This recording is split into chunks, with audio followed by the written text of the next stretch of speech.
The president may be flying into friendly territory tonight. Duluth is where the Democrats are. But friendly wouldn't exactly describe the long line of students at UMD. Most signed a makeshift list on Tuesday to try and get tickets to the rally, but they were told to go home and come back again. They've been waiting now 4 hours, and there's still confusion, still no tickets. We don't know what's going on, they don't know what's going on, so we're just kind of like a pack of sheep. I signed up, and there's been rumors going around campus, well, you gotta do this, you gotta do that, you need this, you need that, and nobody knows. No one's telling anybody anything. We're helping distribute them, but I'm just saying,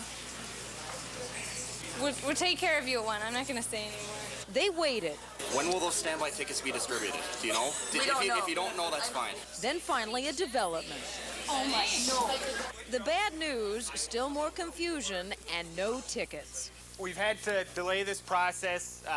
Documents are being finalized. We can't distribute tickets. We will have that done by 5 o'clock. Oh my God.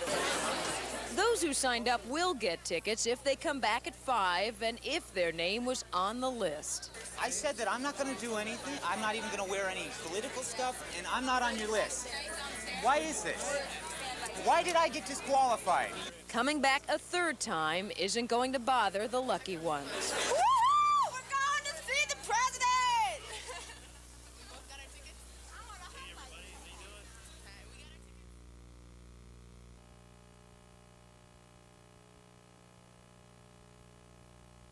Out there, whether they're Republicans, Democrats, or independents, if you feel that you're spending too much of your dollars in taxes to the federal government, if you believe the government is wasting too many of your dollars in wasteful government spending, and if you really do want a change in Washington, if you do want to be part of a change in the direction of this country, I hope you'll vote for me on November 8th.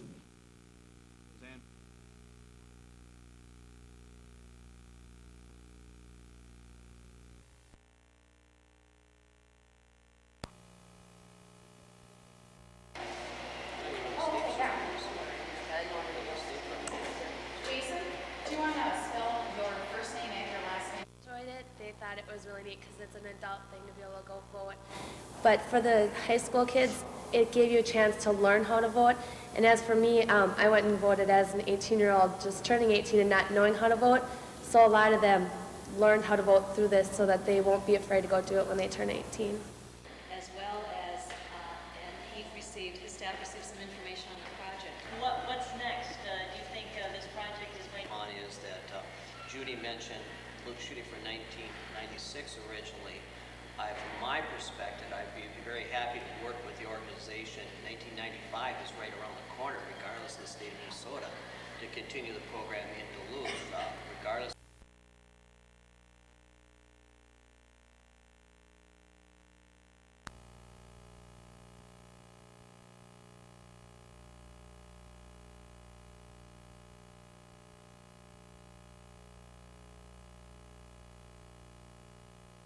The different views on so many things.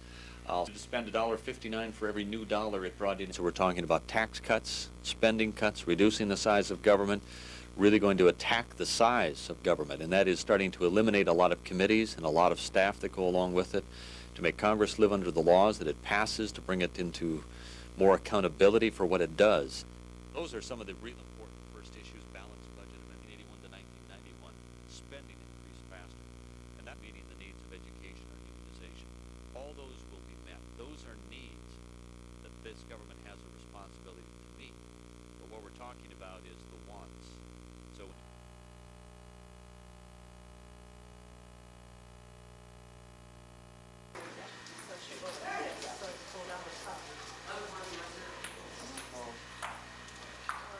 it's a way for us to identify ourselves, our heritage. We teach our children that, where we're from. And also, it's a way for us to share part of our culture with our community. The whole community is invited. And the ideals are so grounded in a community and helping one another. I think that it's something that we can all share. Exactly. Do you have anything else you would like to?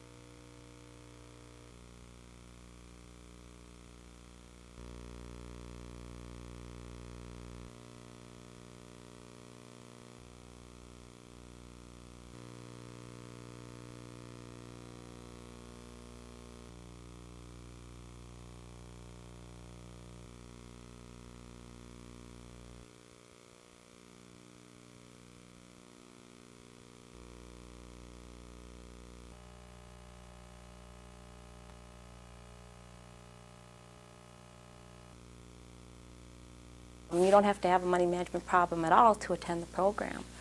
But the main goal of the program is to educate low to moderate income individuals on the basics of budgeting and then how to cut living expenses.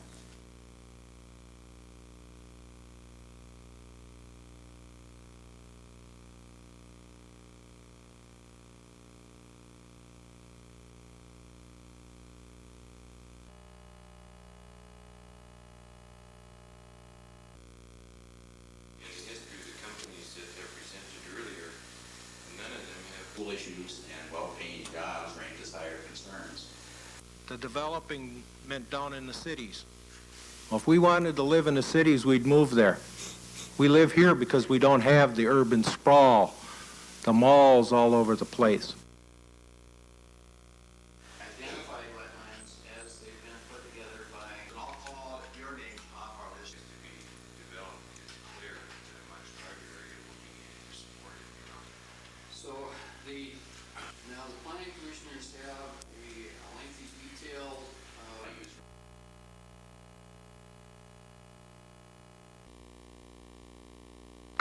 George, this is Steve from Willie's Marine over in McGregor.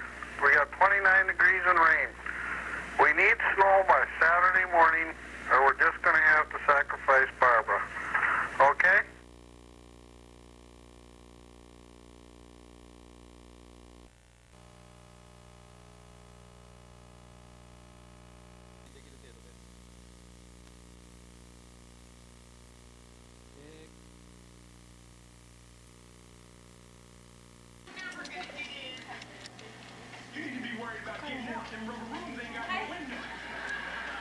Have you tried? My father called me. He did call you? Mhm. And he's okay? Yes. Well, that's good to hear. Everybody else you know all right? I don't know. You don't know.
I thought he took the stand. He told the truth as best he knew it, and I thought he was a convincing witness.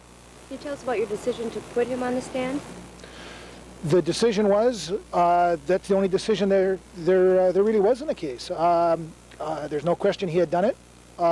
He wanted to get a chance to take the witness stand and tell him the circumstances that surrounded it, and hopefully we'll get a just and a fair verdict from those circumstances.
The $9 million project has been at a standstill since the council and DETA found out that the financing wasn't secure. Late last year, Mayor Gary Doty received a lot of flack for not informing the council that the original financial backer, the Horizon Group, had pulled out. Council members then demanded a meeting with Brown to get their questions about the project answered. This is a private deal between Sam Brown and another developer. That is not my business to determine where his money. We began the attached operations with Spartan 204. The attached operations consisted primarily of taking measurements of the payload bay of Discovery, and will remain there until it's time to continue the science operations with that payload after the Mir rendezvous. Well, I think part of the launch that was really exciting for me was to have so many of the women pilots that flew back during World War II come to see the launch, and some of the women who tried to become astronauts back in the early 1960s who are still getting together.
Tax season is a busy time for government employees, but one state office has decided to reduce stress by picking up and moving from St. Paul to Ely.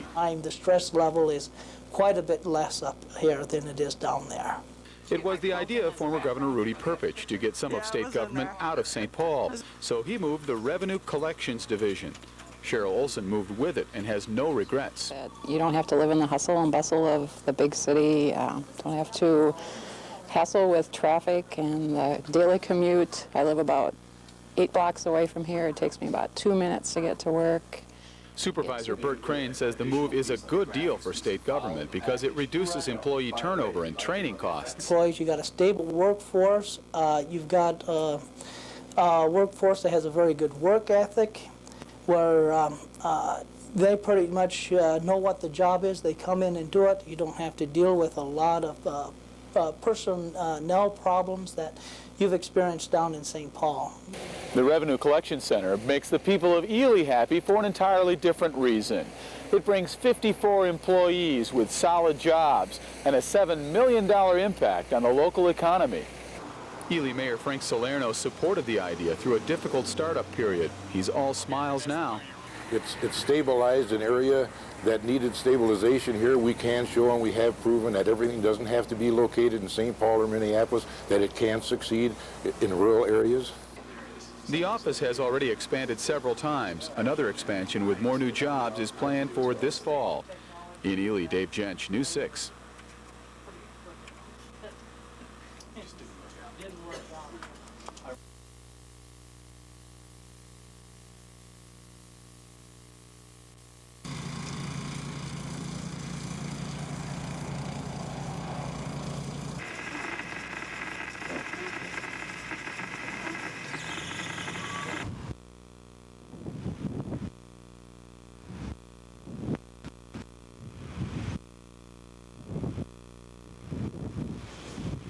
Do you have a pound key? Negative.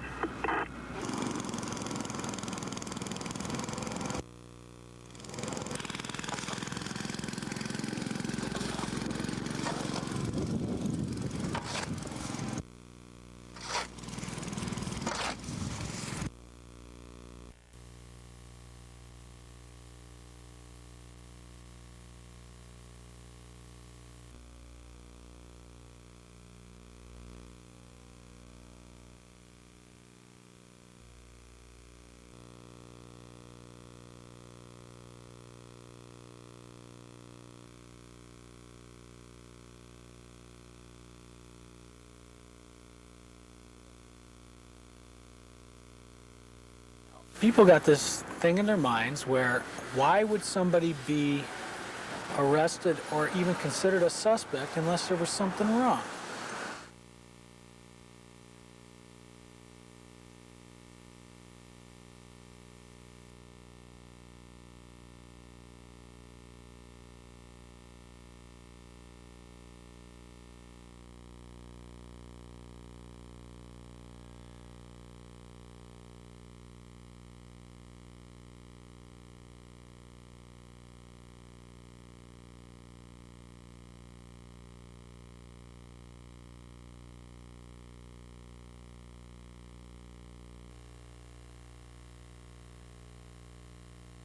Quickly by Arnold.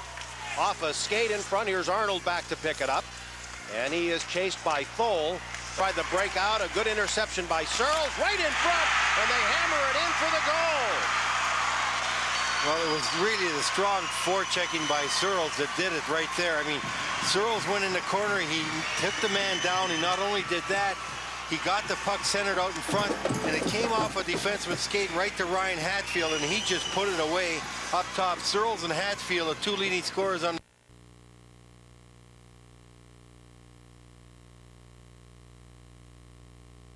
Three on the power play.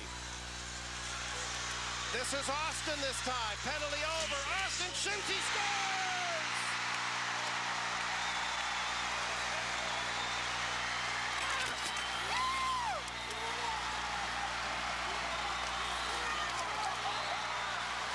Thole bringing it in. The play loose at the line. But International Falls, for the 7th time, are state champions in hockey with a stunning and thrilling 3-2 victory over Totino Grace.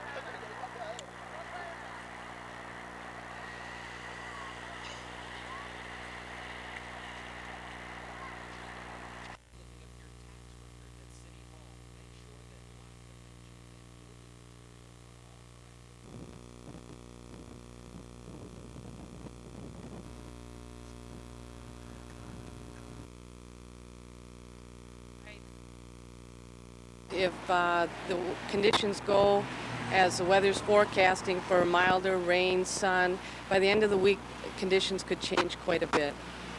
I mean, they could change down to cutting that in half as far as thickness goes. And then you're getting into the...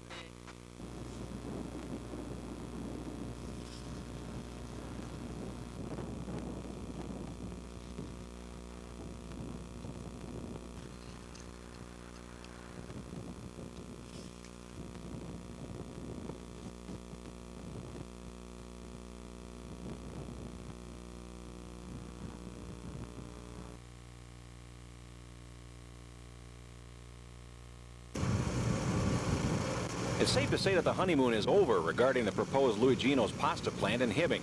Fears that the factory and the attached 600 jobs would leave the Iron Range are being fanned by an open letter signed by Palucci this morning. In a strongly worded statement, Palucci says his company's investment, quote, would be safer on the crap tables of Las Vegas than in dealing with IRRB Commissioner Jim Gustafson, end quote. At issue is a term sheet agreement signed between Louis Gino's and the IRRB in October of 1994.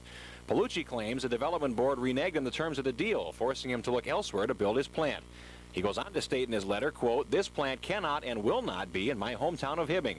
After 3 long years of nauseating experiences with Commissioner Gustafson, who in my opinion we cannot trust, end quote. For his part, Gustafson would not be drawn into the rhetorical battle. In a statement from St. Paul, Gustafson said, quote, I don't believe it would be wise to engage in inflammatory rhetoric with Mr. Palucci in the media, and pointed out the fact that the issue is headed to the courts. Quote, considering there is pending litigation, I don't think it's appropriate to comment. We stand ready to implement those terms whenever Mr. Palucci decides to proceed with the project, end quote.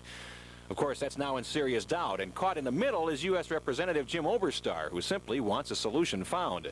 Well, it is very disappointing. I think that losing an opportunity to create 600 jobs, significant economic impact for the Iron Range in an industry such as this, the food industry, which is kind of self-renewing. You know there's going to be growth in the future for it, would be a terrible shame. And so I think we have to bend every possible effort to bring this project to fruition.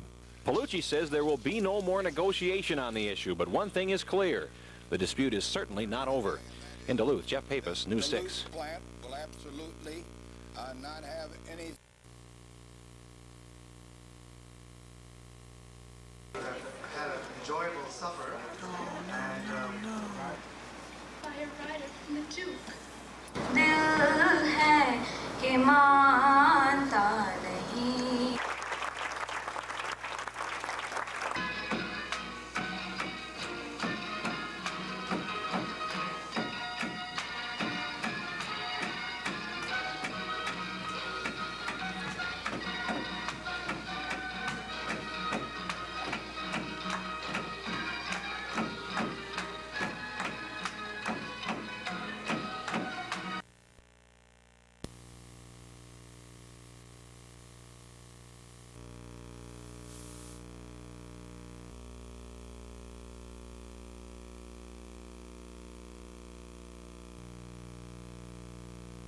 That this should be an all-season park, that it should be open to motorized use, in contrast to the Boundary Waters Canoe Area Wilderness, which is non-motorized use.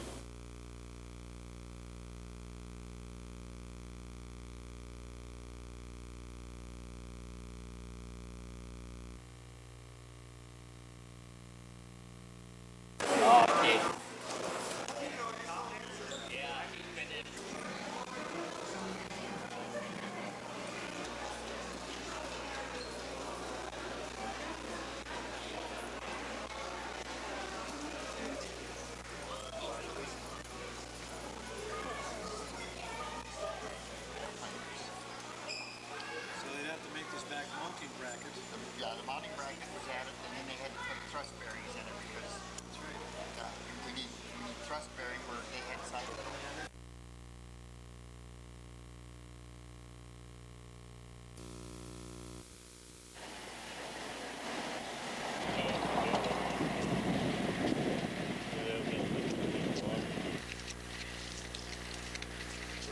So far the search, if any?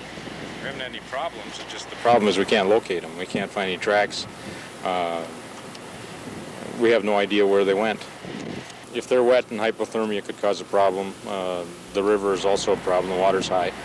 So we just continue to hope and look. That's. Where's the one, how old is the one gentleman in the water?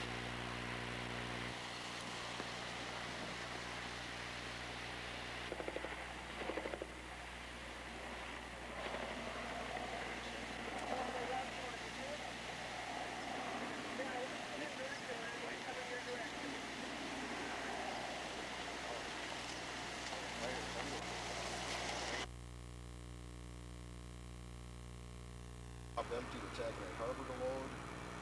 The Walter J. McQuinn to take it to review. After we review it and it's finalized, some of his main engines.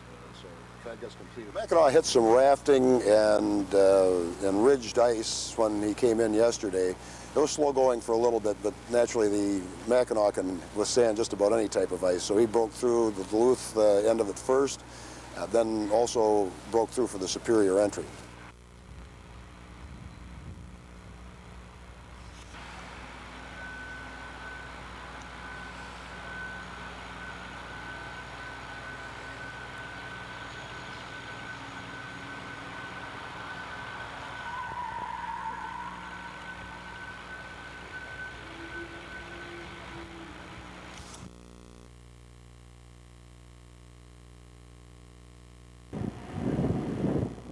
It began with icy conditions and ended with warm temperatures.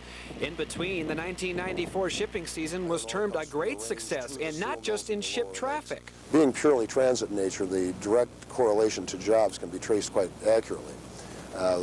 2 years ago, there were 2,700 direct jobs attributed to the waterfront community.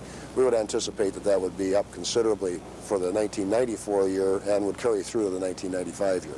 That increase in waterfront jobs is directly related to the increase in the number of ships and therefore the amount of cargo moving in and out of port. From 1993 to 1994, the number of ships and the amount of cargo on those ships increased by more than 6%. In fact, 1994 turned out to be the most successful shipping year since back in 1979, and that success can largely be traced to 3 exports. Fueled by high demand, taconite and grain shipping had what many consider banner years. Coal shipping continued the annual trend of breaking records. Midwest Energy Resources Corporation moved more than 13 million tons of coal last year, surpassing a port record that had stood for more than 60 years. According to port officials, momentum hasn't changed, and 1995 is expected to be an even bigger success for the ports of Duluth and Superior. To understand why, you needn't look any further than the projections for those 3 previously mentioned exports. Taconite officials say the softening steel demands will be more than offset by low reserves of ore in the steel mills. This should mean a slight increase in the volume of transported ore during 1995. Coal looks to be the most promising ingredient for a successful shipping season. According to experts, high demand, a weak U.S. dollar, and expanding markets will most likely lead to yet another record year. Success for grain shippers looks promising as well, but officials warn weather always plays a large role in grain production. If the weather holds, other factors could make this a record year for exporting grain through the ports of Duluth and Superior. In Duluth, John Jetta, Channel 6 News.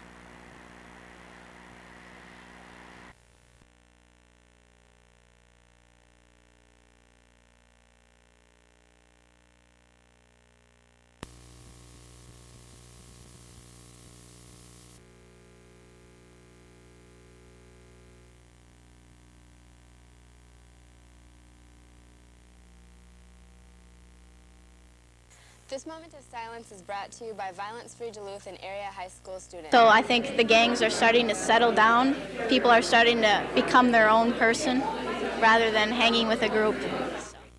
Violence eliminating their communities, so I thank them. Because it makes me feel good that other people that are around me care about what has happened and that they're willing to do something about it.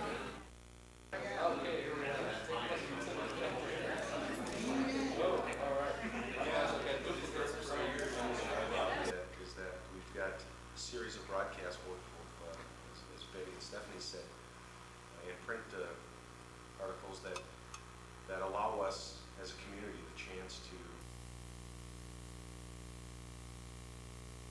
to These are the rewards for the good kids? Yeah, actually for the good teachers, the assistant principal. Oh, had been here prior to that. I think that it needs to come back. I believe that our parents want their children to be responsible, but I think we're all so very, very busy in the world that we live in that it's really difficult for us to always be there.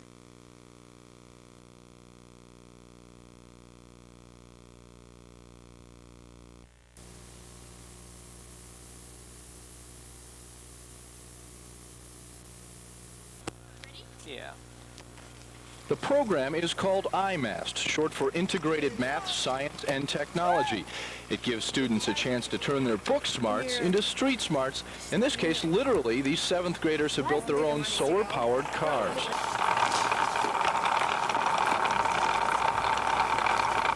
It's just a solar-powered car, and the sun just reflects down onto the solar cells, and it goes really fast. Watching these toy-sized cars zip across the school playground on a sunny afternoon is rewarding for these girls. It builds confidence and breaks down assumptions about what girls can do at school. Absolutely. You know, it's beyond what, the home ec that they used to do. Compared to this gas-powered car, the solar-powered experiment is relatively simple. However, it teaches these students the power of the sun's energy. And this pulley is connected to the engine, and it just makes the car move. But I don't know if it goes too fast or not, so. The cars these girls are testing today could become the models for tomorrow's real cars. After all, solar does have its advantages. Well, it does save a lot of energy, and we wouldn't be polluting the earth that much. It's pretty fun, actually. it's easier with smaller versions. And while this is fun and educational, all of these girls say they're not quite sure being an automotive engineer is in their future.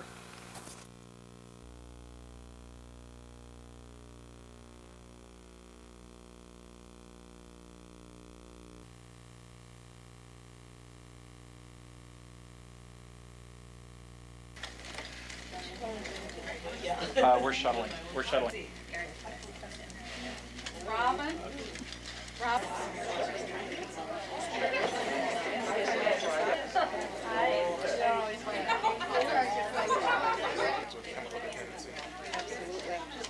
In terms of culture, we're a culturally specific program, and I think in order for women to find themselves and help with their journey of recovery, they need that spiritual base and they need that core, which is Indian identity.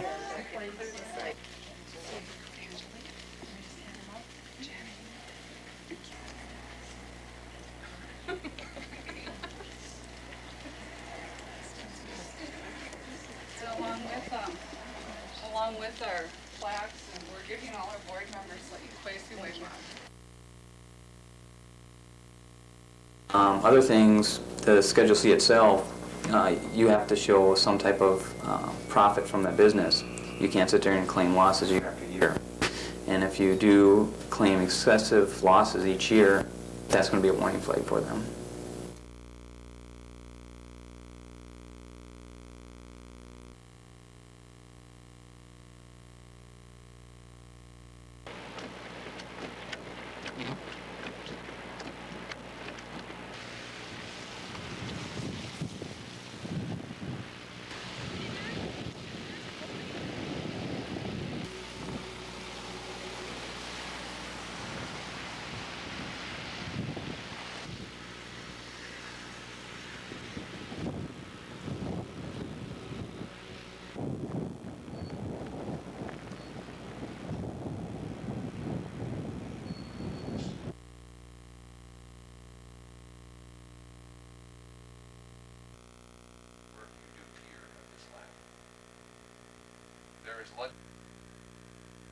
Because it's so important.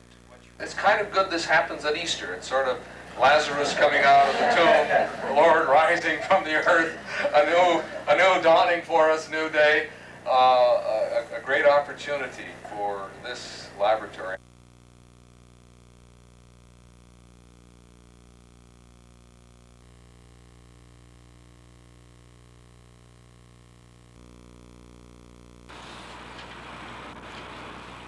Flags at the federal building in Duluth fly at half-mast today in memory of those who perished yesterday in Oklahoma City.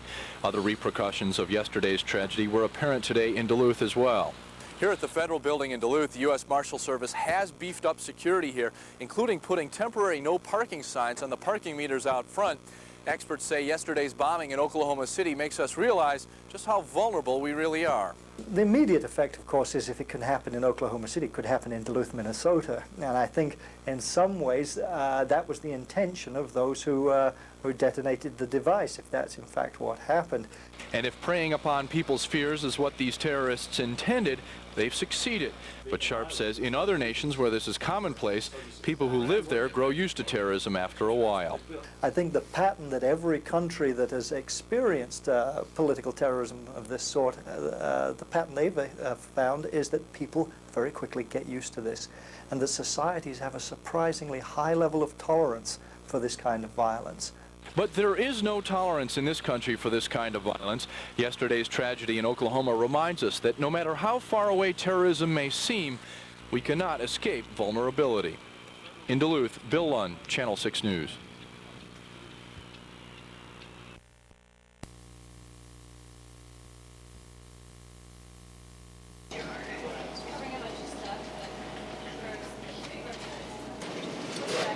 You called tonight, you think? Or tomorrow?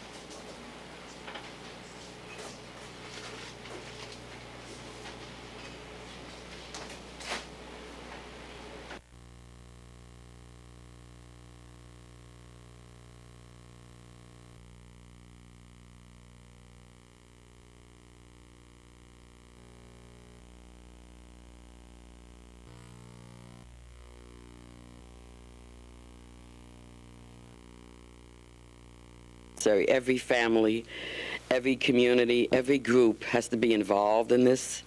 Every group has a responsibility because we care about community. If we care about this country, we have to have a healthy community and a healthy country. In order to do this, we all have a job. We all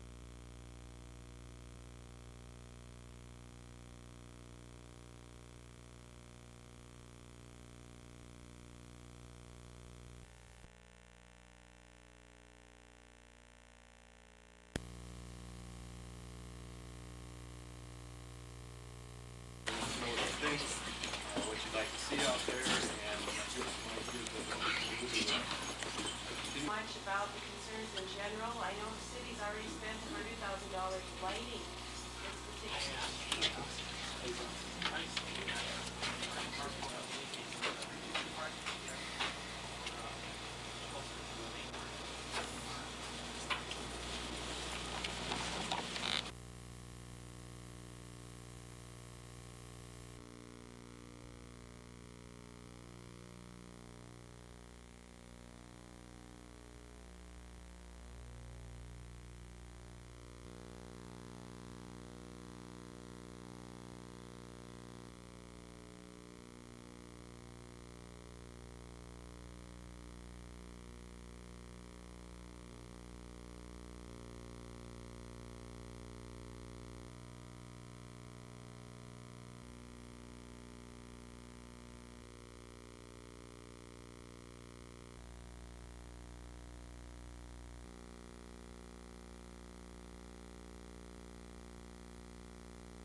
Thank you, Kelly.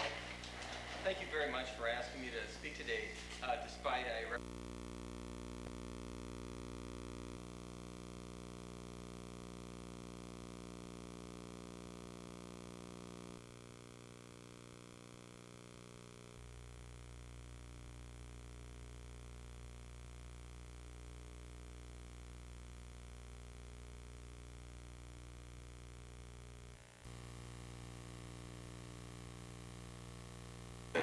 nest in that area, and it's also good for the nesting. They'll probably move to adjoining areas, and grass fires this time of year are always a problem. You have to watch the weather and see that when you're doing your burning, if you're burning at your home, that you do it when it's not too windy and you can control the fire.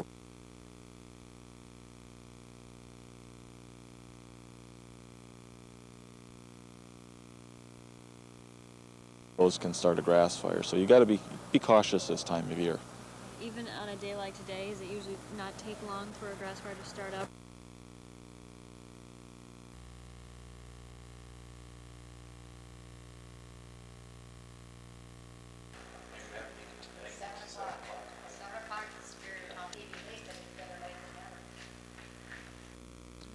Right, we'll be looking at, we'll be assessing how much exposure people had to the spill and looking at to see if there's a difference in health effects among people who were more exposed versus people who were less exposed or not exposed at all.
So what we want to do is we want to show off our airport.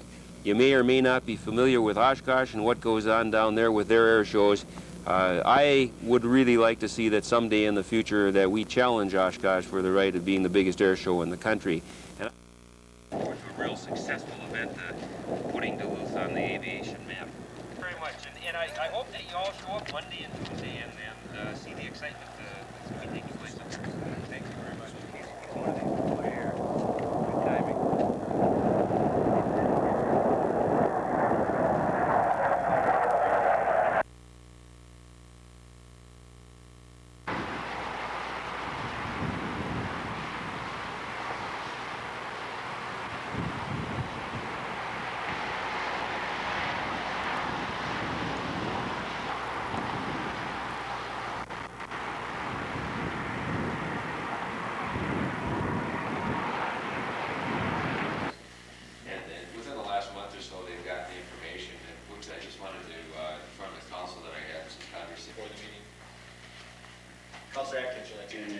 I think quite unfair in terms of the new on the radio between Mr. Scorich, Duke Scorich, and Mr. Atkins concerning the USS Wayne project. Reports of officers? Any reports, seeing that? Reports of boards and commissions?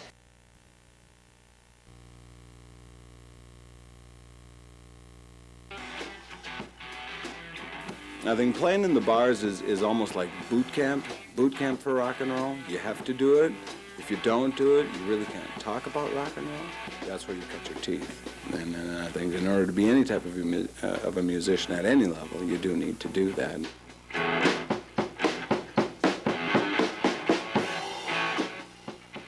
When the Montreux Music Festival thing came up, I had sent some things into it and had received some awards for things that I had done, and at that point, I guess it made me take it a little more seriously. And I had done a lot of television production, and just kind of combined the two, music and playing. And now what we do is we produce radio commercials and soundtracks for different shows and things. And so we're gigging, but in a different manner.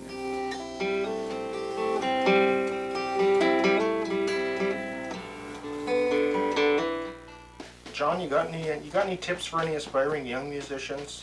If you're not sure about it, don't get in it. But if you really believe in it, and you really think you got it, then go for it.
Gardening can be such a therapeutic way to just play in the dirt and just be out in your backyard and doing something, taking your mind off of other things going on, and it's just something that people generally feel good about doing.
Hey, kid.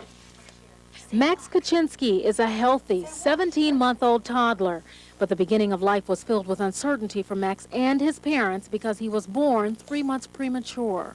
I had a great pregnancy. Everything was going along fine and, you know, did everything I was supposed to do, and there was absolutely no reason why he came out early. A question researchers don't know either. No, we don't know what causes premature births. In fact, we don't even know what causes term births.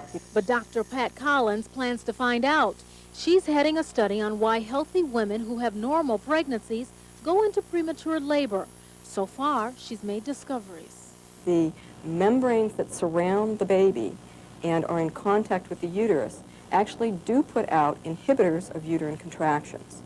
If Dr. Collins can pinpoint those inhibitors, they could be put into drug form and possibly halt premature contractions, something that would ease the minds of parents like Mary Ellen. It would be nice to have some sort of idea going into another pregnancy, God willing, that we would be able to know what risks were involved and if there's some steps that we could take to avoid it.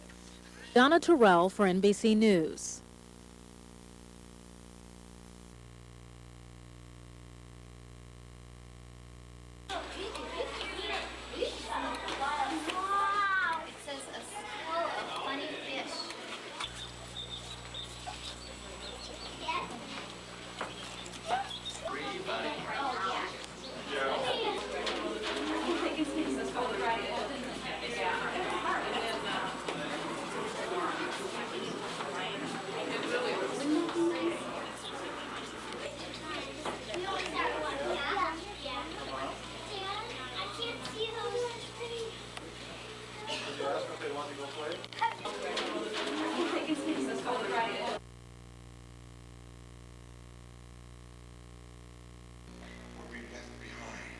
It's incredible the empowerment that a group of young people are carrying within themselves.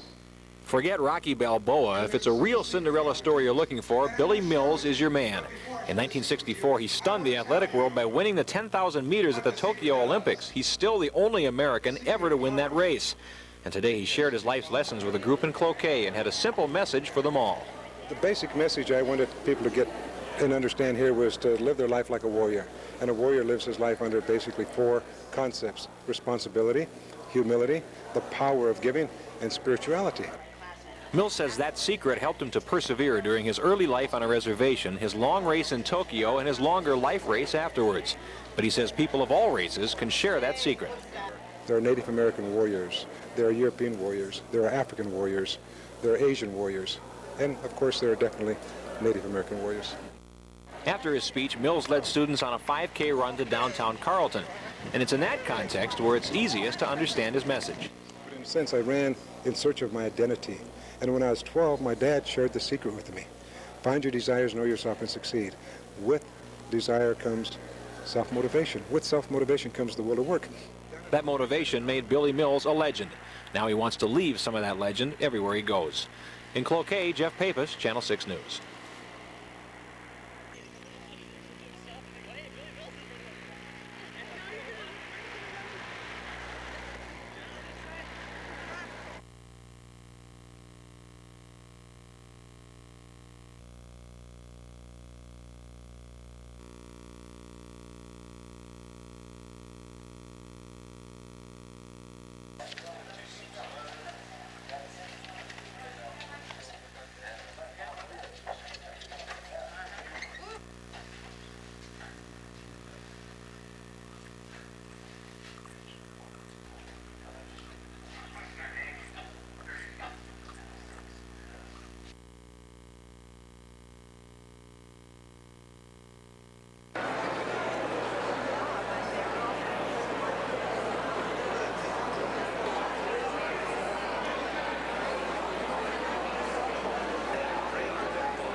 I'm sure there are mixed feelings. There are people who have put in a lot of years working in this facility as a regional treatment center, and I'm sure that the transition is difficult.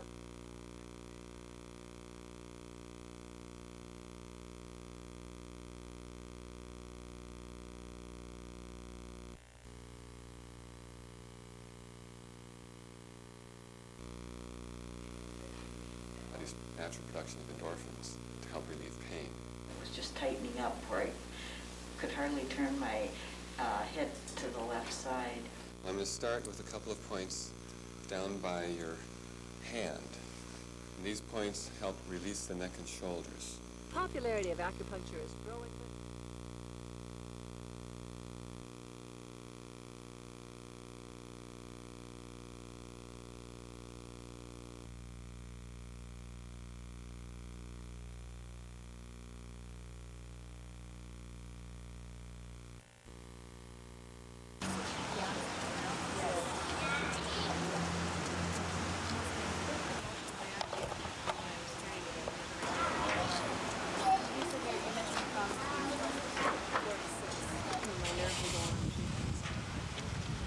Can't believe it's happened.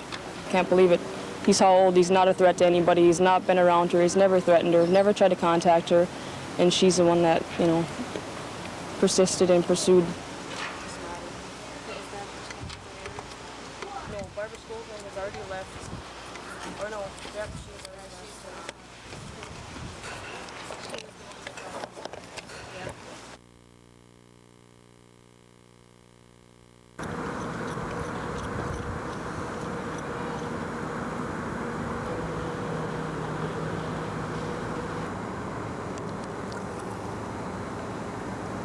Get the baffles up right away, because I think that will be the solution.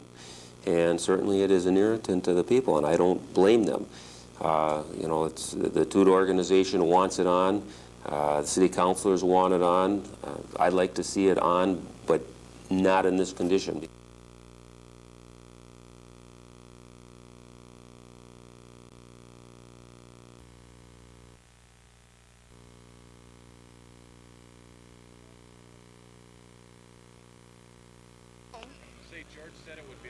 George said it would be like this.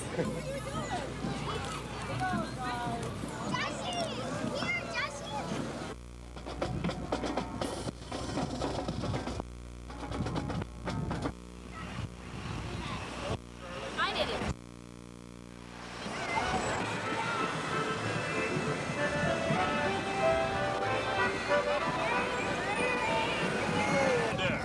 Who's there?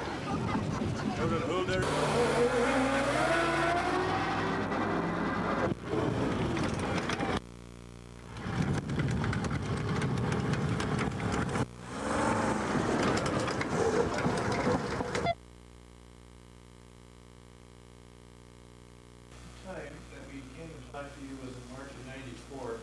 Extremely dangerous there, I'm not kidding you. And besides that, I do have a larger one that we could probably put up here. An advantage for the motorists there. Because he said that we've been maintaining that land for all these years, and we cut the lawn and we take care of the trees and the fence and everything, and they can't just come and remove it. They have to pay us for it. Everything possible is being done by the rail authority in terms of improving sight lines and ensuring that the crossing points are as safe as possible. I don't, you know, there's no 100% guarantee that somebody isn't going to be at risk if they start hanging around a railroad, I think.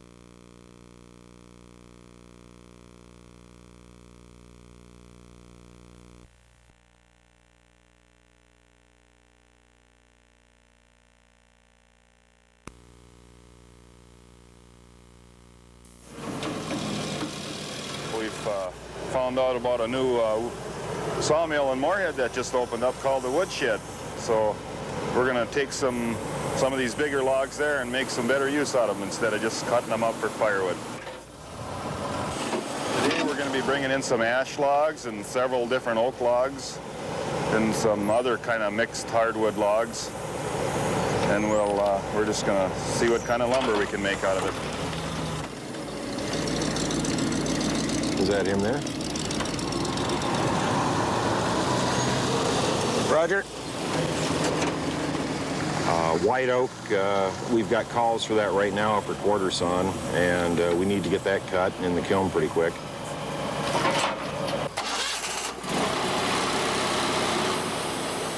What makes this little sawmill so great is that they take the time to quarter cut wood. Quarter sawn wood is very highly valued by woodworkers.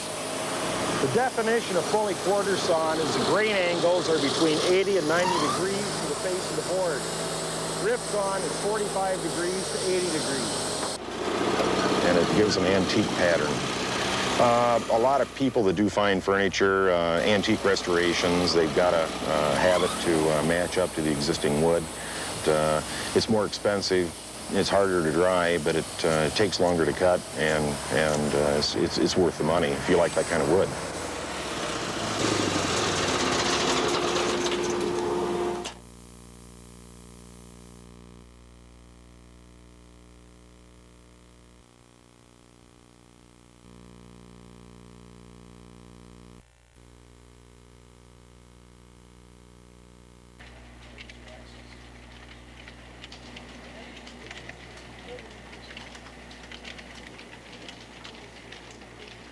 It was announced back in February, and it seemed like an awful long time to June 24th, but there were a lot of things involved in that. The remodeling of the facility, hiring some people, getting the equipment installed, all of that took time. So we were about on track as to where we expected we would be.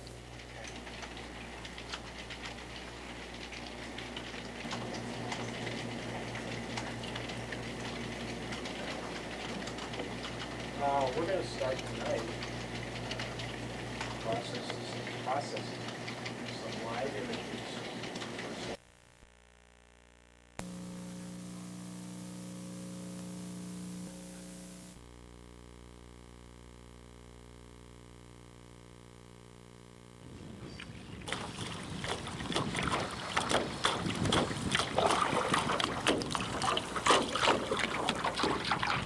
There is fishing and there is fly fishing. One is recreation, the other is art form. If a trout lake is a canvas, Sean Parrish is the artist, his fly rod the brush. There are dozens of small trout lakes that dot the landscape along the Gunflint Trail. This region is called the North Country. There are not too many people who know these lakes better than Parrish. He is the author of Fly Fishing the North Country. He says fly fishing is easier than it looks. Can you walk? Can you chew gum? You can fly fish. It's not a very difficult thing to learn. In fact, I think it has a reputation as being difficult and snobbish that's really undeserved. Today is one of those gray and silver days inevitable in a Northland summer. Not the best for fly fishing with rain, cold, and strong winds. This is a day only a loon could love. And sure enough, Mama Loon nearby is sitting on her nest. Papa keeps a close eye on us too. Parrich's approach to fly fishing is a practical one. He will troll with a fly, fish a fly on the surface or under, and he doesn't limit fly fishing to just trout. In fact, he's caught just about anything on a fly. So far this year, I've caught northern pike, walleye, lake trout, smallmouth bass, brown trout, brook trout, rainbow trout, all on flies. And Parrich says it's that variety that makes fly fishing more challenging. It's the perfect next step for an angler who, perhaps a little tired of the spinning rod, wants to take his or her fishing skills a step further. But trout can be finicky, and today is not an exception. We're hoping for a hatch of mayflies, but it appears it's not going to happen. And even though we see an occasional mayfly, there are not enough to start a feeding frenzy of trout. Our efforts to catch trout are in vain. But any day in a canoe on a cold, clear lake amidst the pines is a day well spent, fish or not. You know, maybe the fish aren't biting, but the white-throated sparrows are singing. The loons are swimming around on the lake. It smells good here. I guess it really doesn't matter that much if you catch fish.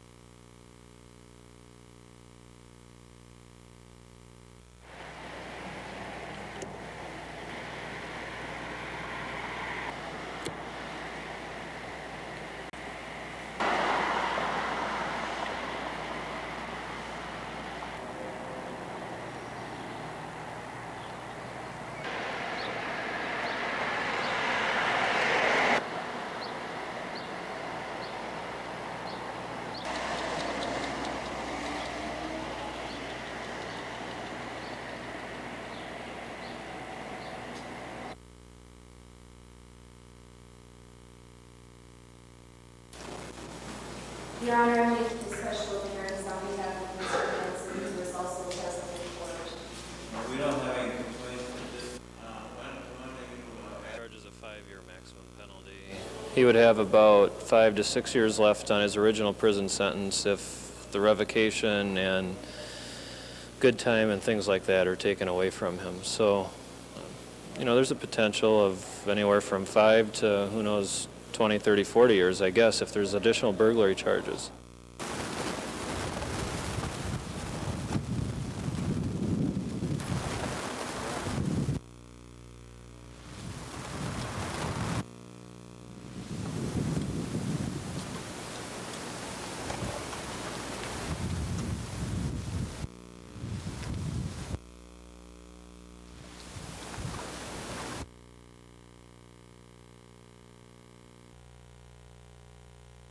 The lawsuit alleges people have died because they were exposed to the toxic cloud that resulted from the chemical spill.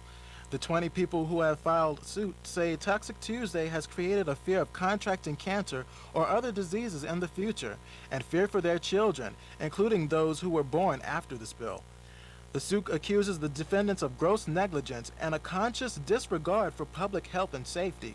3 years have passed since the spill, and residents say they have a reason to feel concerned about the spill's effect on their health.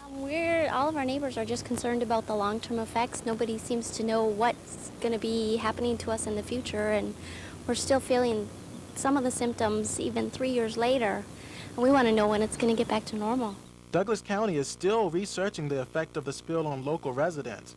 A nurse will be available to answer questions from concerned citizens every Tuesday from 1 to 4:30 p.m. They're talking to me about what's happened to them personally. And so my interest is there. You know, how do they feel, and do they feel that they're being listened to, and do they feel that their concerns are being answered? People are still concerned. They are still having problems. There's still no answers, and I think they just want to get the answers somehow, some way. 2 other suits have been filed against Burlington Northern in as many weeks as public concern for health grows stronger, 3 years after the spill. In Superior, Quinn Mosby, Channel 6 News.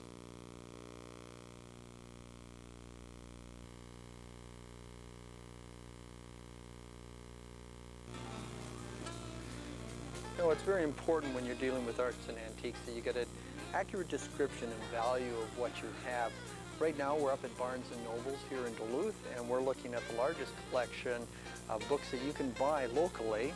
They have everything dealing from antiques all the way to old coins and baseball cards. But it's very important to remember that using these books, you have to use them just as a guide. These are not going to be your Bible, so to speak. They're just guides. Remember that the values that you find in these books are going to be values based on what would be considered high market value. Many of the books that are available deal with arts and crafts. This is an official price guide to arts and crafts. We have the Barbie dolls, and we also have motorcycle toys. And it's so funny that you can find such specific books on just motorcycle toys. Now, some of these toys can be quite valuable. If I'm not mistaken, the parcel post in mint condition, unrestored, recently sold for between $8,000 and $10,000. Here we are at the Duluth Library looking through the resource guides that they have here. They have a large collection of resource guides. And one of the nice things about this section of resource guides is they don't cost you anything to use, except, of course, your card and any late fees you might have getting them back to the library. The other thing that they have here, which is really good, is they have a large resource section dealing with the history of the items. A lot of the things that we look for when we come in here, guides that show us a picture and or description, and then give a value range of what it costs. If you're looking for prices, that you always check the copyright on these books, because a lot of the books are already outdated as far as values are concerned. So it's important that you realize that if it has an old copyright, it's a great resource, but it's not a resource for a current price. Remember, value that you actually put on something and what you sell it for may be different. Now, the price you may end up getting is what a willing buyer is willing to pay you for that particular piece. So, good resource material is very important when determining value. And it's also great reading.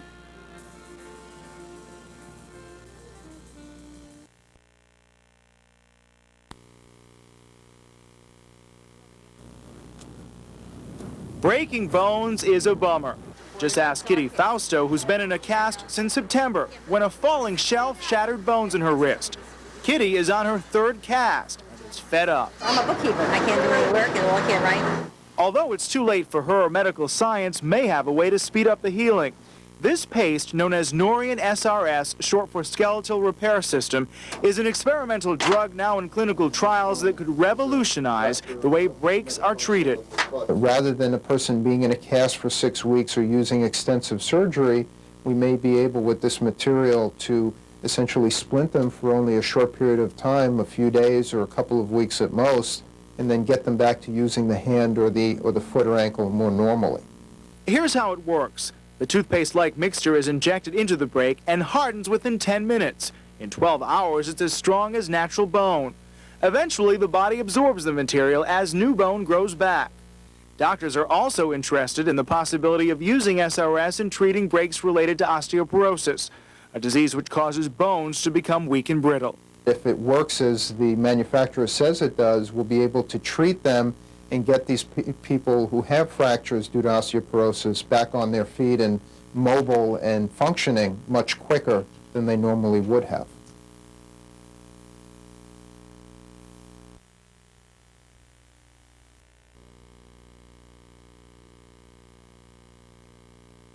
Is talking about.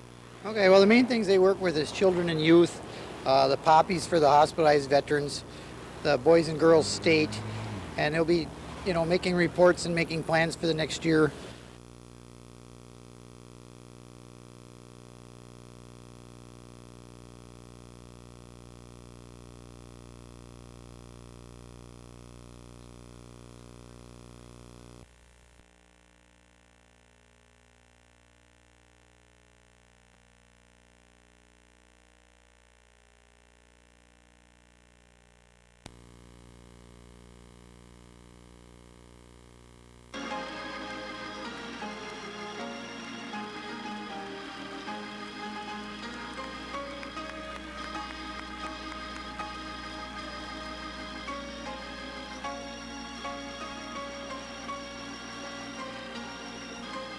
To get them involved with civil rights and to teach them their history and to teach them the history of the NAACP and hopefully by getting them involved in the NAACP that would be, our focus.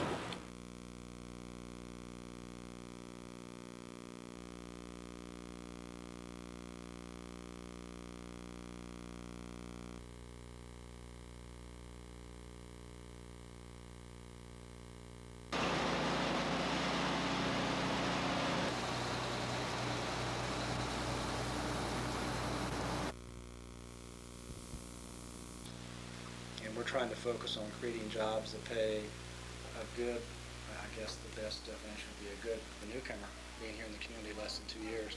I think we have a very viable downtown. Certainly there is a concern about the mix between the professional and some of the lack of retail services. But I think we do have a good mix. And what we will do will be to continue to show those available buildings downtown and hopefully provide a better mix between retail and professional. I think the mall area will probably continue to grow.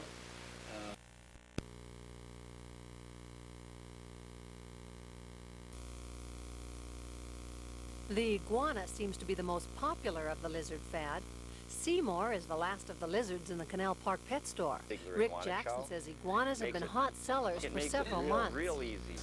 I don't know if it's a whim or a fad, but there's people out there that want unique pets, and if they do, we try to provide them with the unique pet and the care of it.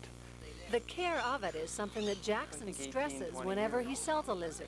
He makes sure the new owners understand that lizards carry salmonella and that they must carefully wash their hands each and every time they handle their pet. That's a warning that the St. Louis County Health Department echoes strongly.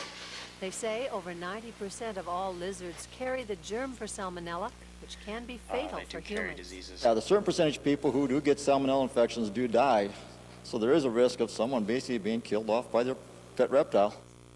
Larry Sundberg says you should assume your hands have been contaminated every time you handle your lizard, his food, or his cage, and you should wash your hands thoroughly with an antibacterial soap. Some of those who own lizards say the trouble is well worth it. If you do spend the time with them and they get bigger, you know, they tend to be a really decent pet because you can leave them out. You can actually train them to go to the bathroom somewhere. And they mellow out as they get older and bigger. Rick Jackson says they can make nice, easy care pets, but it is important to remember that they can carry disease. Let's say don't pet the iguana and then grab a handful of potato chips. In Duluth, Barbara Riles for Channel 6 News.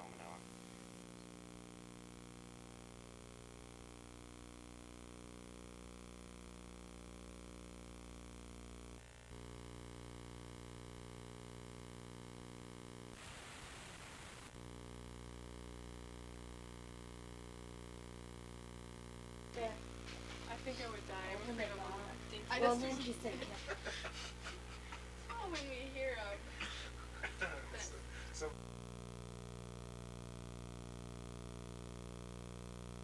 and looked up spiders and found that it could be a black widow if it had red on the bottom.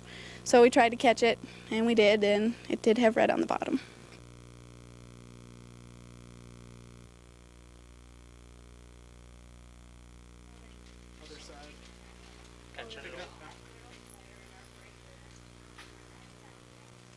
Oh, I see.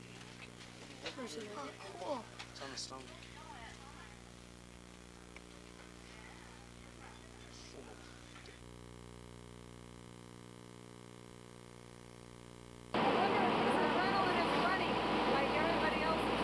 Voila.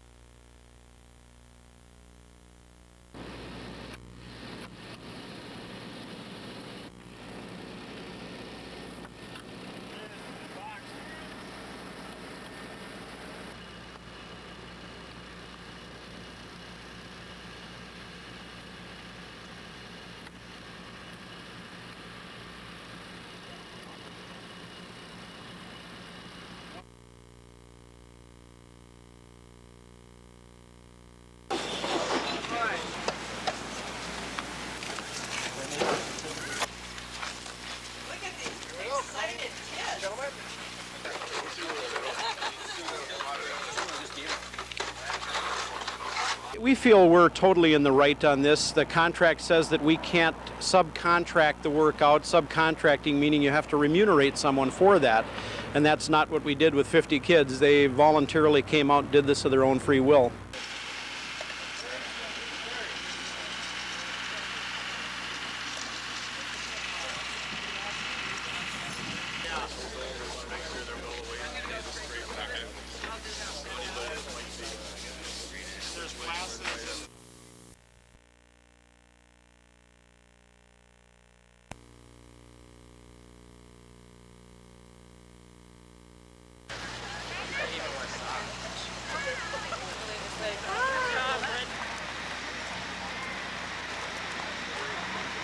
That's a repair. Well, then you get the pretty. Does he have to? Many of them work in the educational exhibits under the grandstand with the 4-H and school exhibits. It takes many of them in the cattle barn, and many of them are families and relatives of the kids. The dairy bar is run by 4-H families taking 4-hour shifts. We have volunteers in the poultry and the rabbit and small animal barn. We have volunteers who put up the flag and clean the toilets and everything.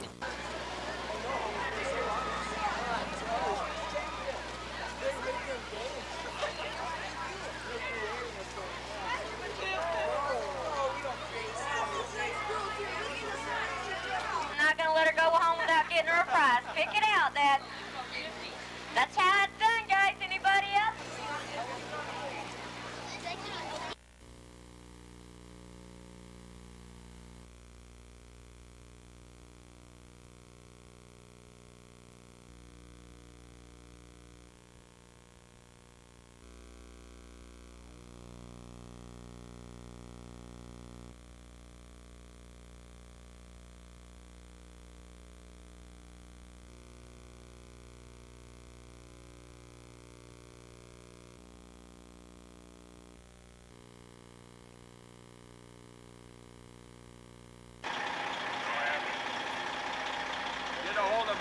Lakehead or J.R. Jensen and bring in about 25 men with shovels.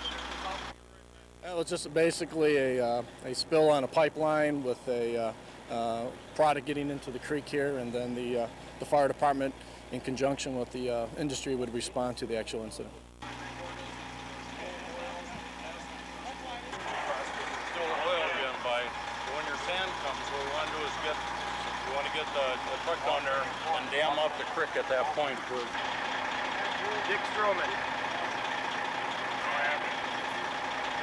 Get a hold of either Lakehead or J.R. Jensen and bring in about 25 men with shovels.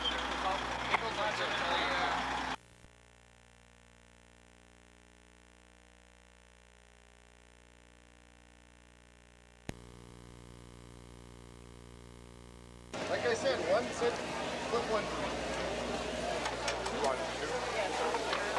From onion blossoms to Irish potatoes, we've got walleye bits, cheesecake, there's lemonade, everything you could want.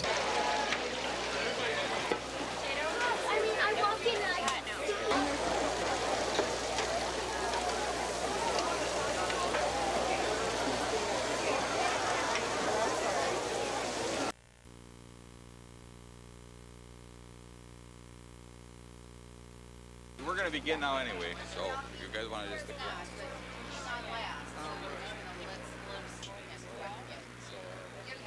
They did that down in South. He wants to be a moving force from Bemidji to Virginia. You know, we have an awful lot of people that live in the Grand Rapids area that commute all the way to Hibbing and beyond for their employment. And we need to have this transportation system.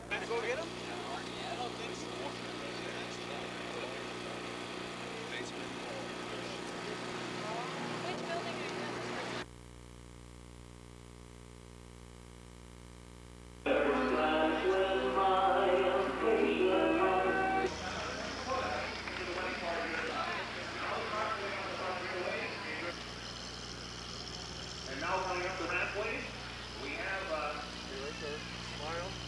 I believe,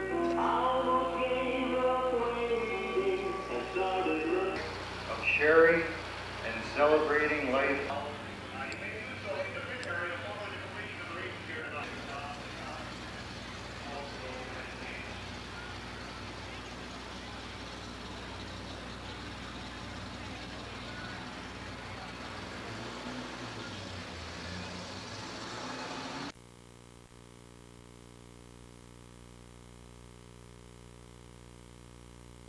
Sure. Now, who is the woman that you have? Oh, you are? You're on the trial. So he's a half an hour. Now, this is not just an endorsement of Gary, but it's an endorsement of everything that has happened here in the last 3.5 years. The foresight and the genuine feeling leadership that we have now is a little bit different than what we were used to previously. And because of those things, we just feel like we're in a good mood, if you will. We're looking forward to the future. We think we can continue to work with Gary.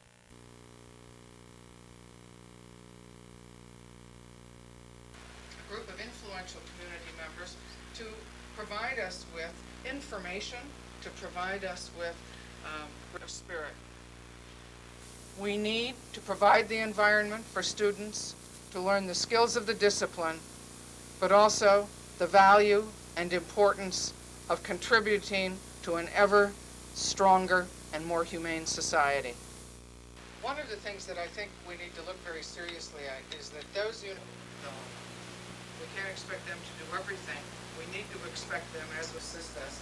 We need to look at the corporate sector. We need to look at the foundation sector. We need to look at individuals. What are ways that we can better serve the community? What are ways in which we can better work together in partnerships in the community? We have an informal network of that now. We have faculty and administration very involved in the community. Greg Fox in the Chamber of Commerce, others in Rotary, Sel Knudsen with the Center for Economic Development. All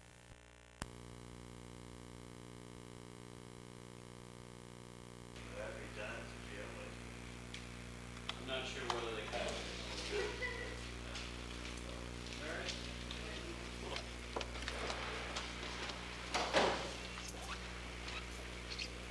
Mr. Puckett, we had a preliminary hearing scheduled today where we have to provide probable cause evidence relating to the charges of the burglary, the armed robbery, and the fleeing an officer.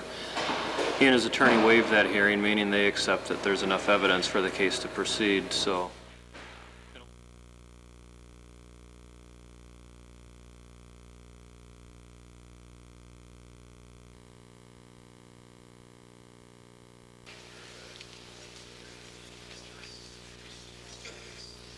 Just an aye. Sviggum. Sviggum votes for Sviggum. In that big of a way, you know, and she thinks big, and she wanted a new standard for what constitutes permanent total disability. I think if you ask most people on the street, if somebody was injured, they had an injury that prevented them from doing their old job, but this person is certainly not impaired, they're playing softball, they're working around the yard, they seem to be living a fairly active life in every fact except they can't do their old job. Most people would say that person should receive benefits for 4 to 5 years, be retrained, and go back to work. That's exactly what this bill is going to do.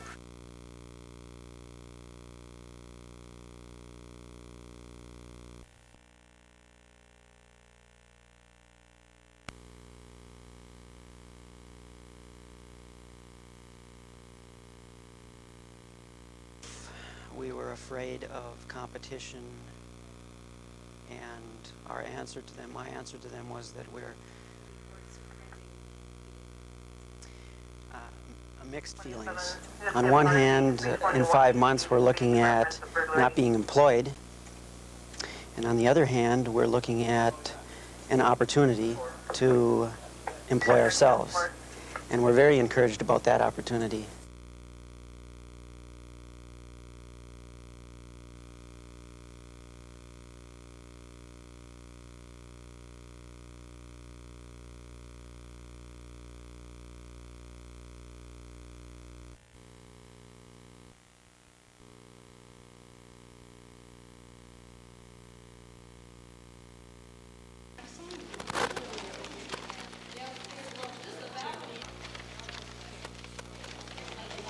Convention is about the people of the Institute, or the members of the Institute of Divine Metaphysical Research, coming together to organize a convention here in Duluth so we can gather new members and to teach the people about the gospel of Yahshua the Messiah.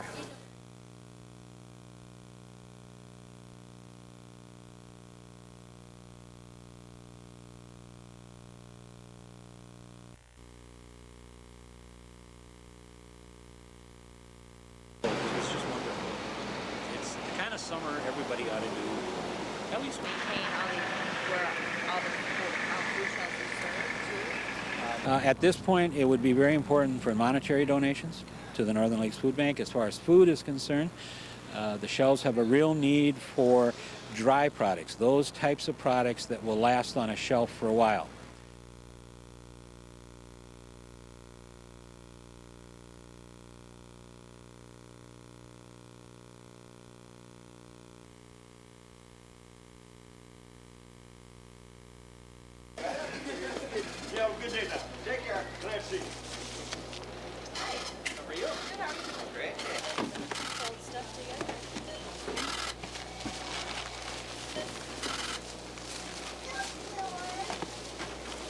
Everybody has somebody that's been touched by cancer, and it's a good way to be community oriented in the area.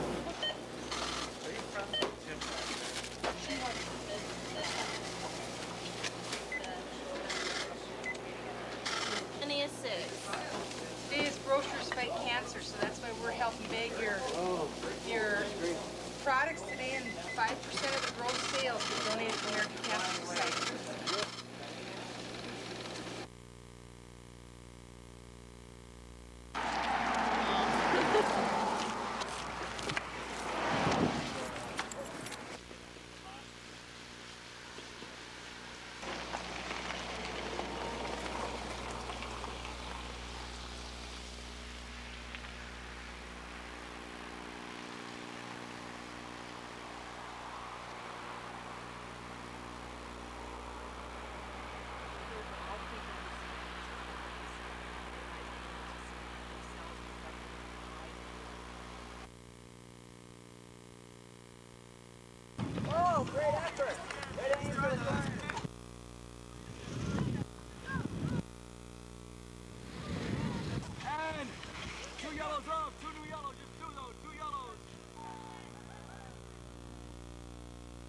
We just simply don't have the facilities to have that many kids playing. In fact, that's why we have 2 seasons. We have to split them up.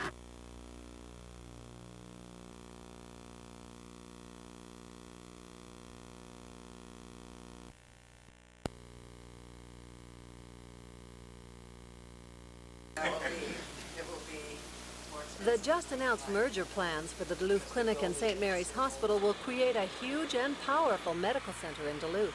The 2 medical facilities have said by June 30th, 1996, they will have finalized the merger. Our intent is for a full consolidation or a full merger. When you add to that consolidation the recently established relationship between Superior Memorial Hospital and St. Mary's, you have a mega medical center, and that's what's concerning other hospitals in the area. We feel that a merger such as this size will negatively affect choice for Duluthians and for the region. The Minnesota Attorney General's office says it does raise questions of antitrust and told Channel 6 that their attorneys were in the midst of reviewing the merger plans for Superior Memorial and St. Mary's when they found out about the Duluth Clinic merger plans. Spokesmen say a merger of this magnitude will definitely cause them to reopen their investigation. St. Mary's administrator says they will cooperate with the Attorney General to make sure they don't break any antitrust laws. The 2 biggest entities in town, the 2 biggest medical entities in town are contemplating a merger. You don't think you'll be able to control prices? If that was our intent, we could probably figure a way to do it. It is not our intent. A 2-year antitrust investigation into the working relationship among St. Mary's, the Duluth Clinic, and Miller Dwan ended in July of 1993. At that time, Attorney General Skip Humphrey said there wasn't sufficient evidence that the working relationship would establish a monopoly, destroy competition, or drive prices up. Spokesmen now say, however, the planned mergers could significantly change that. In Duluth, Barbara Riles, Channel 6 News.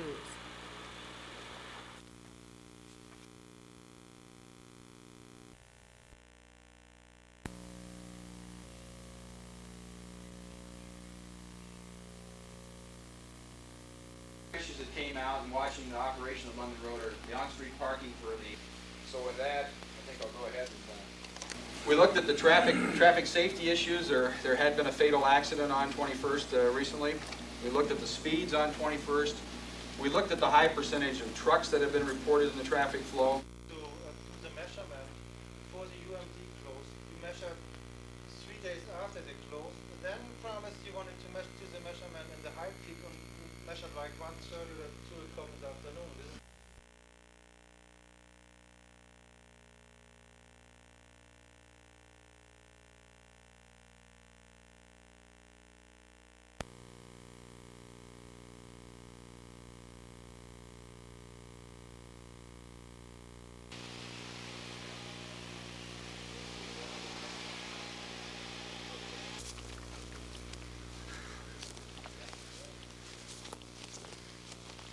This is a combined effort on a fire. The fire doesn't respect national boundaries.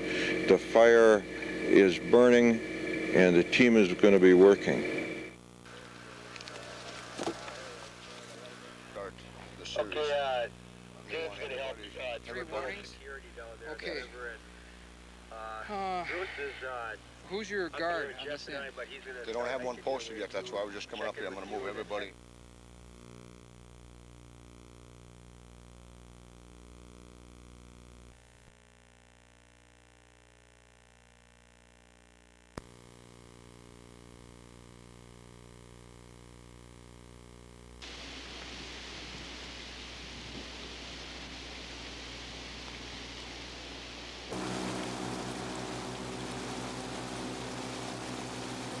We actually determined, the best of our knowledge, early in the week that it was caused by a campfire that was left by people probably having a shore lunch on Romance Lake.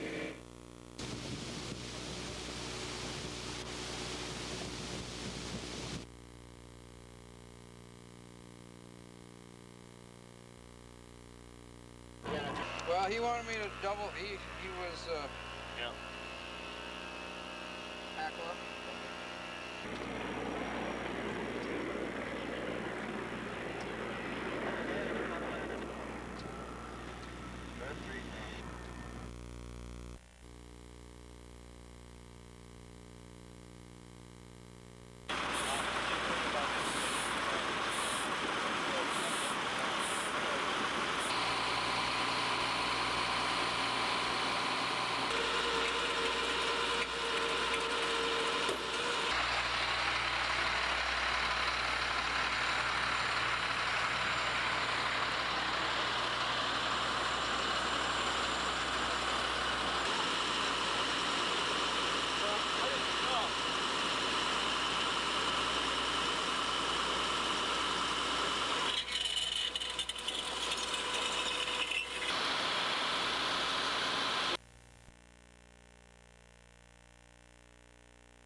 This is an extraordinary undertaking.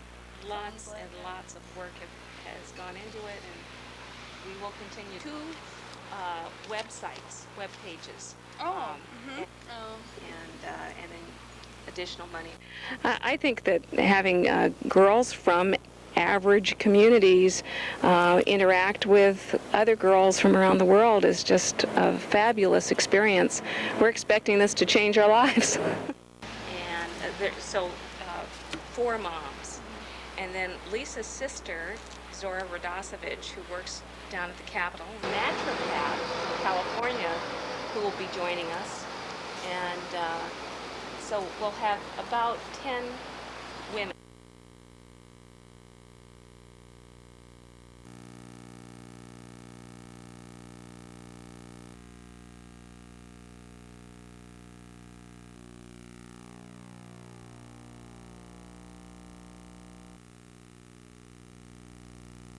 And although all the cooling systems that we're aware of here in town, cooling towers, had routine and regular maintenance, in some instances there's not enough chlorine, or there is something where, in fact, the bacteria can grow up.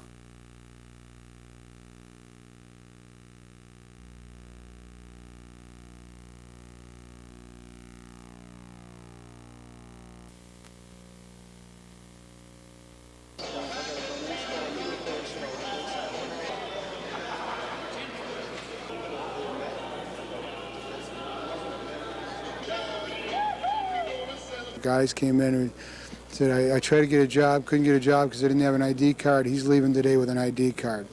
You know, a guy needed a haircut and an ID card. He's got both of them already.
He's got a strong campaign committee. He's got all sorts of professional advisors. He's run campaigns before. He knows the rules.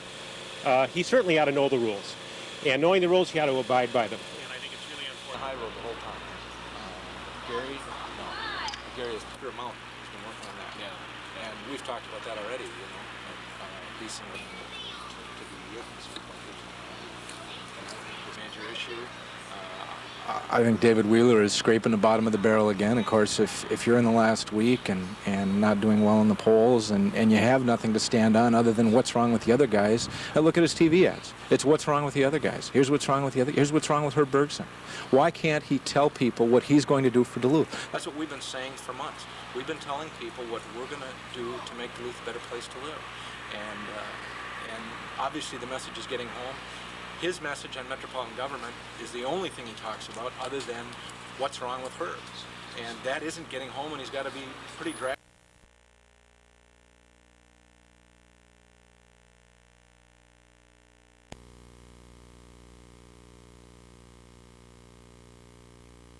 said, okay, let's go, and I went out the door. Weaver fought back tears as he told senators what happened at his Idaho mountain cabin 3 years ago when federal agents were watching him, preparing to arrest him for failing to show up in court on minor gun charges. They ended up killing his son, Samuel. On August 21st, 1992, federal marshals shot my son, Samuel, in the back and killed him. He was running home to me. His last words were, "I'm coming, Dad." Weaver then talked about his wife, Vicki, who was gunned down by a sniper the next day. She was not wanted for any crime. There were no warrants for her arrest. At the time she was gunned down, she was helpless. She was standing in the doorway of her home. In a dramatic moment, the Senate brought in the actual door. Weaver pointed to the hole made by a sniper's bullet. But in the words of one senator, Randy Weaver is not an Idaho poster child. He admitted racist views today and admitted he shares some of the blame. If I had it to do over again, knowing what I know now, I would make different choices. I'd come down from the mountain for the court appearance. I would not. Still, Weaver demanded accountability for the killings of his wife and son. Federal law enforcement officials will soon face some tougher questioning by the subcommittee. Questions like who approved shoot-on-sight orders later found unconstitutional by a Justice Department review, and is there an FBI cover-up about them? Bob Beard for NBC News, Washington.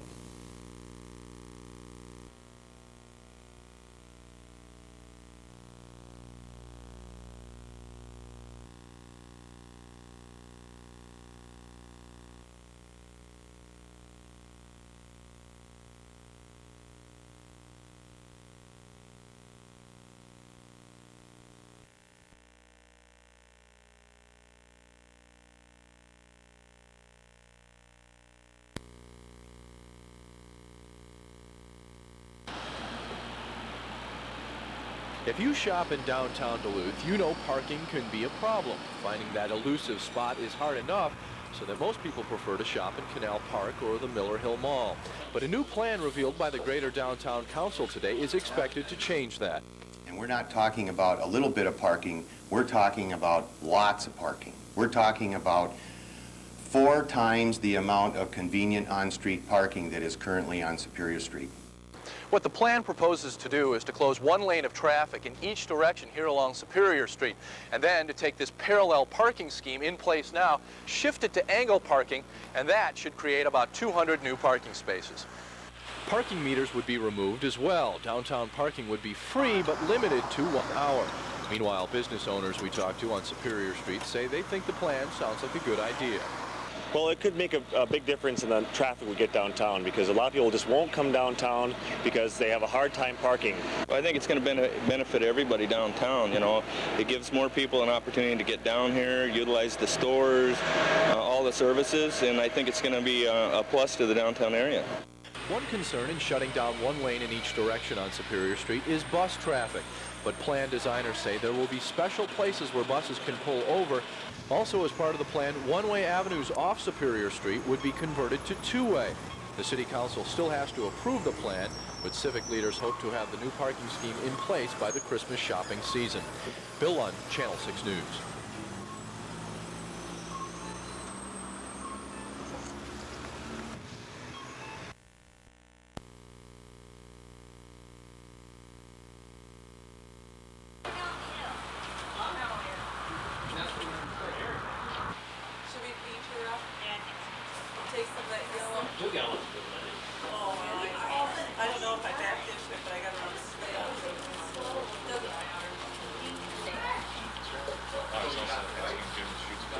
So you're excited about it? Yeah, it's a good feeling to have all these people who have been helping for all these years, spending time with the boat, helping raise money for the boat, looking at the progress as time goes on, and then they get a chance to actually do something for the boat, hands-on. So yeah, this is enjoyable. You bet. Talk.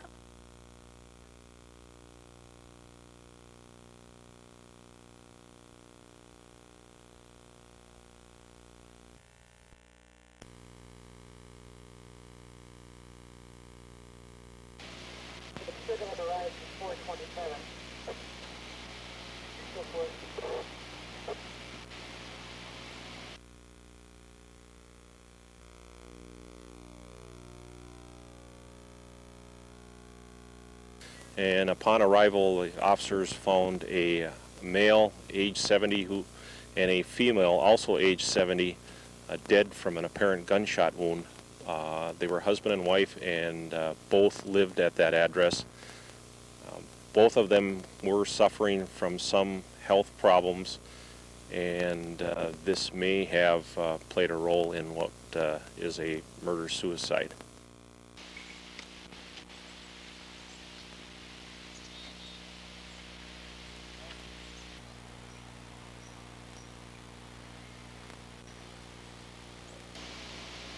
There was supposed to be a key holder there. It's sitting at the right at 427.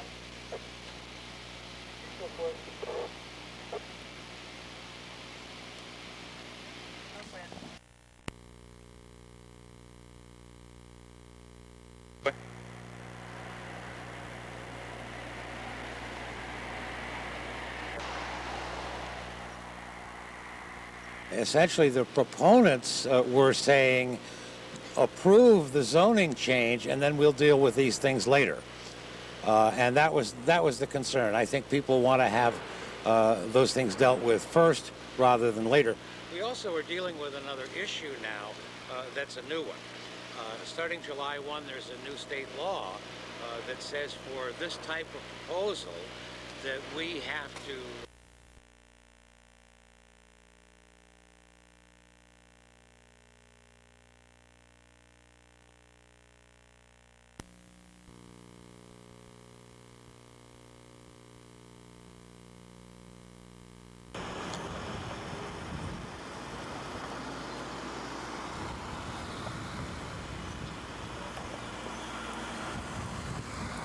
I don't want to see anybody be scared off. I guess it's just that, there may be a projected small increase.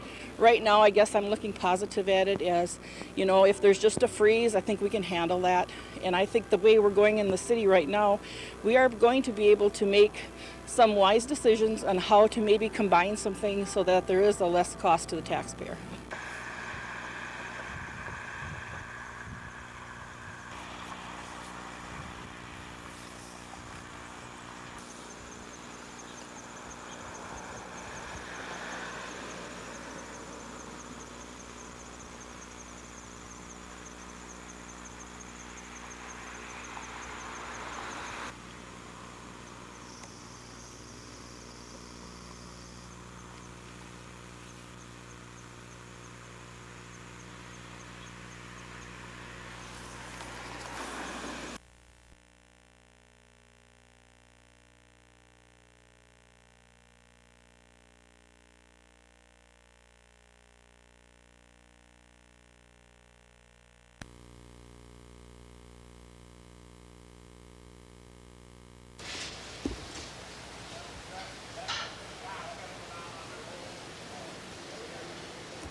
They'll bring it up and we can load it.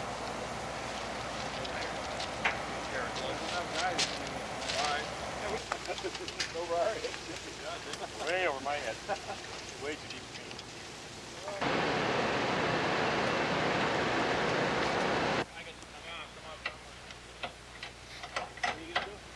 Bring the front end around, we'll just go right up front with it. Yeah, whatever way you guys can bring it.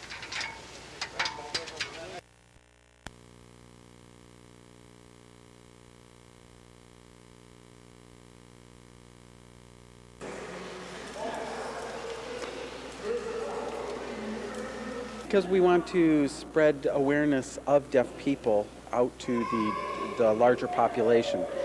We need to let people know that we're out here and we have needs, and we just need the general public to be respectful of us as a community.